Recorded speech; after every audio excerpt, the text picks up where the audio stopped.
Morning guys! Mo dyan yung buhok guys ining buntag mamarog. Nandiyan nakalaban na tuod ta guys. Madyo gani kaning init na aron maaga po niya tang ilabhan. Nandiyan nakahugas na pugog plato ning kaan ko na kay trabaho mas chaminda. Nandiyan na po itong mga usual visitor bird friends. Mani malingaw lamang pug ko guys kay daghang mga langgam nga rin maghup-hup sa among backyard. Nandiyan buyag na kadyog init.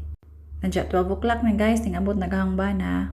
Tuod guys, bago na digbat kadi ang sakyanan, ija na lamang gipalitan kay basig mo abiriya na pud. Diha na sang gilutuan sa ijang pork ribs, hang gituwas og luto ang salin hang gi-air fry and butang ning sauce inighang man nato prito. Mao na di guys at tanang ipubukawan ag sauce. Nandiyan mo ni siya guys caramelized pork ribs.